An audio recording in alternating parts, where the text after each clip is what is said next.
Hey guys, welcome back to my channel. My name is Chrissy. I hope you're all having a wonderful month of October. This is Black History Month, so whoop whoop whoop celebrations.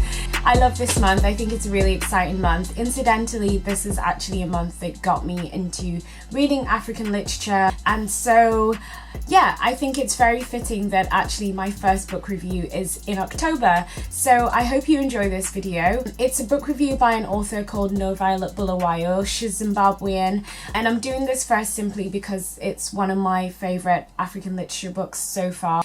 I really love her writing style and just the way she makes sort of huge ideas and huge topics seem so relatable, and it's probably her choice of character and all of that. Anyway, she's fantastic, not only because I think she's fantastic, but she also got nominated for the Man Booker Prize for this book in 2013, and then also in 2011 she was winner of the Kane Prize, and when she wrote this book in kind of like a shorter version. So the protagonist character in this book is called Darling, and it just takes you through her prepubescent years in a place called Paradise, and then she eventually moves away to Michigan, which is in America. So it's funny the way this book starts, because it starts off with Darling and her friends, wonderful characters as well. They have great character progression, and I love the wonderful humor that she brings to it in terms, you know,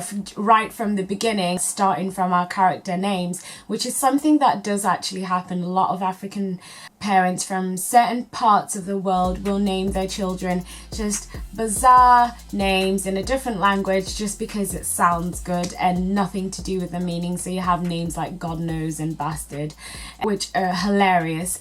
Anyway, and then also it begins by walking you through the way these young characters relate to each other and the way they're getting on with their day-to-day lives in this place called Paradise. After a while of reading it, you realize that Paradise is actually a juxtapose of what this place actually is, because it's a slum in a shanty town in Zimbabwe. So it very much is hell, you know.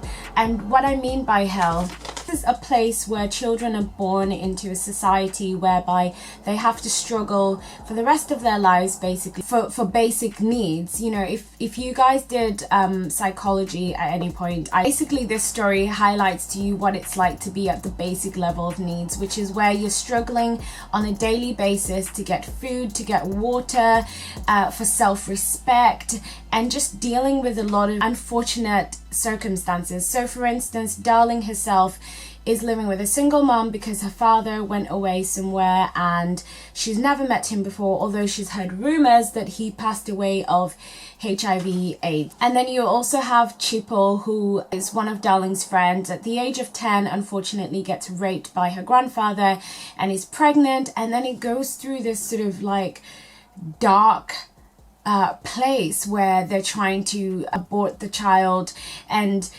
because obviously it's these young kids, the level of understanding as well is sort of shallow but also quite intuitive. So it's wonderfully done in that way, where she's able to bring these really heavy topics that are synonymous with living in a slum and able to sort of explore them through these young kids. Another really funny thing about what they get up to is these kids are obviously struggling to be able to get food and water and all of that. So every so often they trek to this place called Budapest, and again that's another juxtapose, because Budapest is actually a wealthy area of Zimbabwe, wherever they are in Zimbabwe, and so they have massive yards and lawns and everything, and then they have guava trees which are in abundance because they're so hungry and this is the best food they can find around. So they stuff themselves with guavas until they're constipated, and then they have this hilarious